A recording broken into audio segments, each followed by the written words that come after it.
전두환의 마지막 33년 작가 정하은. 누가 더 나쁜가?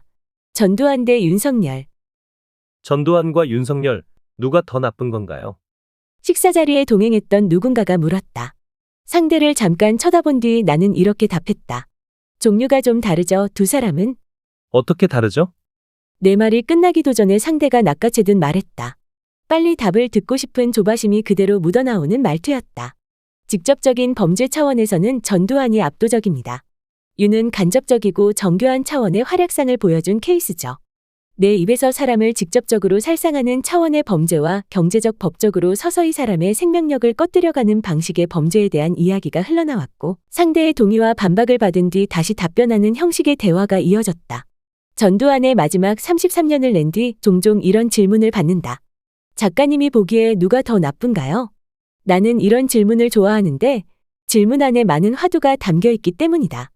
이런 질문을 던지는 사람은 대개 정치와 역사의 조예가 깊다. 전두환과 윤석열이라는 두 사람으로 대표되는 한국 정치에 대해 이런저런 생각과 고민을 해오다가 마침 전두환 평전을 썼다는 작가를 만났기에 냉큼 묻는 것이다. 내가 보기엔 누가 더 나쁜 것 같니? 이것은 일종의 초대이다. 한 세계를 나누어 가지자는 초대. 부조리함과 모순으로 가득 찬 정치의 세계를 보며 고민하고 울분을 쌓아왔는데 동일한 관심사를 가진 이를 만나자 반가워하며 서로 내면을 열어 보이자고 손을 내미는 것이다. 대화 도중 나는 세 가지 유형의 지도자상을 제시했다. 첫 번째 유형의 지도자는 노골적인 폭력 행사형이다. 이 지도자는 자기 말을 듣지 않는 국민을 죽이거나 고문하거나 잡아가둔다. 두 번째 유형의 지도자는 경제적 고통 투하형이다.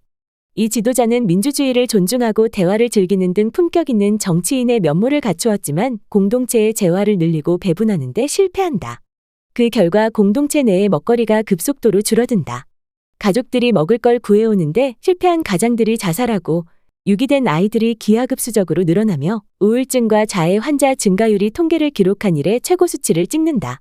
세 번째는 사적 이익 추구형이다. 이 유형의 지도자는 공적 아젠다에 관심이 없다. 온통 저와 제 가족의 이익에만 관심이 쏠려 있다. 사적 이익이 될 때에만 공적 아젠다를 추진한다. 공동체의 재화와 이권을 사적 이익을 추구하는 데 쏟아넣는다. 이 중 누가 가장 나쁜 지도자일까? 첫 번째 유형의 대표적인 예는 전두환이다. 두 번째는 김영삼, 세 번째는 윤석열이 해당한다. 국민의 생명을 직접적으로 앗아갔다는 점에서 보면 전두환이 가장 나쁜 대통령임에 틀림없다. 그러나 생명을 앗아갔다는 범위를 늘려잡으면 다른 의견이 가능해진다. 전두환이 저지른 폭력은 단기간에 직접적으로 일어났다. 누가 보기에도 살인이었고 그는 역사의 살인마로 이름을 새겨넣는 운명에 처했다.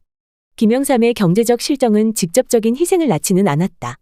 하지만 그의 임기 말년에 있었던 외환위기 이후 자살률과 아이 유기, 보험금 사기, 정신질환 증가율이 무섭게 치솟았다. 외환위기 여파로 실직한 가장이 시름시름 앓다가 10년 후에 세상을 떠났다면, 먹고 살 길이 막막해진 가족들이 다 같이 생을 놓아버렸다면 그것은 리더십의 실정으로 인한 살인에 해당할까 해당하지 않을까. 김영삼의 경제 실정을 비판하는 이들은 이를 두고 전두환보다 더 나쁜 놈이라 표현한다.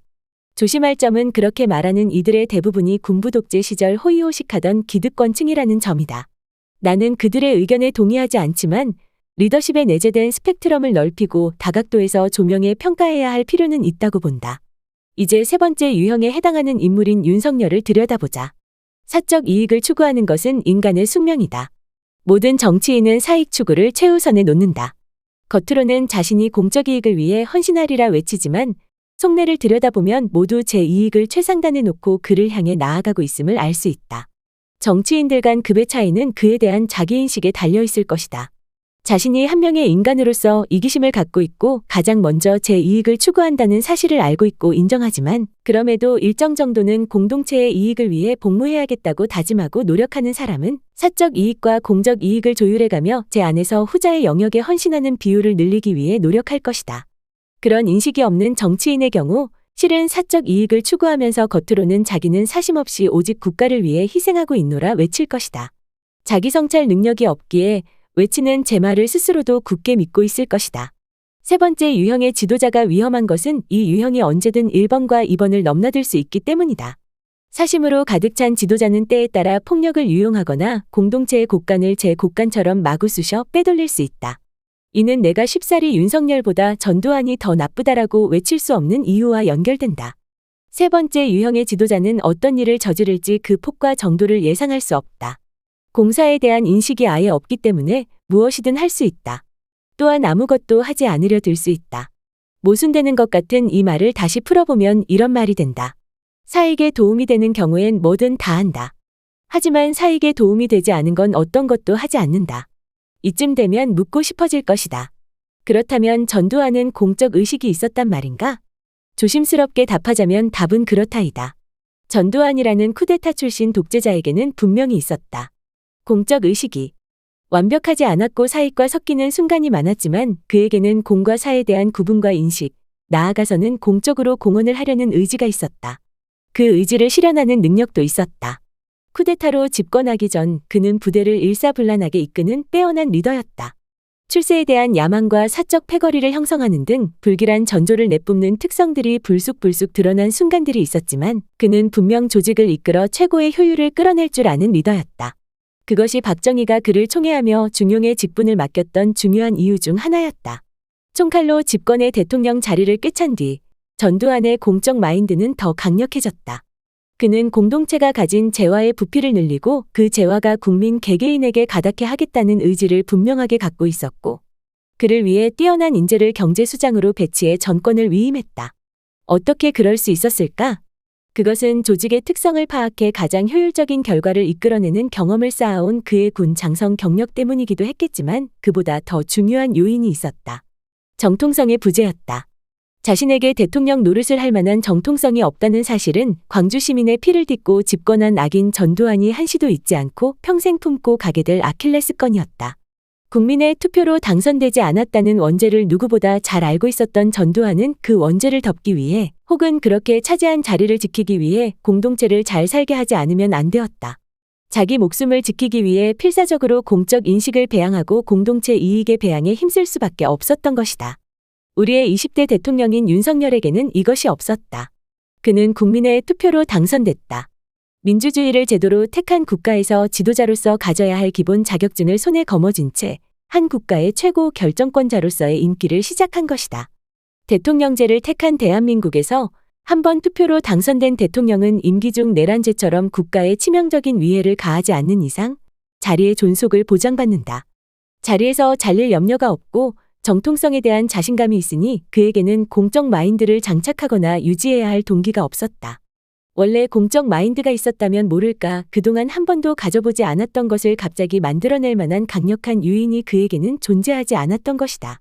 정치 경력이 거의 없는 그는 전임 대통령에 대한 반감에 힘입어 갑작스럽게 대통령이 되었다. 대통령이 되겠다는 염원이나 대통령이 되면 국가를 특정 방향으로 이끌어 나가겠다는 비전도 없었다. 추정컨대 그에게 대통령이라는 자리는 그저 폼이 좀 나고 여유가 넘치는 자리로 보였던 것 같다. 자신이 가장 행복을 느끼는 3대 활동, 음주, 처음부터 끝까지 혼자 말하기, 격노하기를 실컷 할 수 있는 이 3대 취미 활동을 하고 또 해도 절대로 쫓겨나거나 혼나지 않는 도깨비 방망이를 얻은 느낌이었으리라. 불행하게도 시간이 흐르면서 아무것도 하지 않거나 사적 이익 추구를 위해 엉뚱하게 뭔가를 했던 결과가 서서히 가시화되기 시작했다. 자신과 배우자가 했던 수많은 권력 남용 혹은 사적 이익 추구가 주위 사람의 증언으로 만천하에 드러나게 되었던 것이다. 어느 순간 막다른 골목에 몰린 이 인물은 드디어 손을 뻗게 된다. 어디로? 첫 번째 유형의 지도자가 선례를 통해 보여준 강력한 통치 방식으로 음주와 혼자 말하기와 격노를 예전처럼 맘 편히 할 수 없게 된 이 사적 이익 추구자는 더 이상 모호한 영역에 머물려 하지 않는다. 선배의 사례를 따라 성큼 앞으로 나아간다. 그리고 그 결과가 우리가 12월 3일 밤 시간에 목도한 6시간의 친위 쿠데타 시도이다.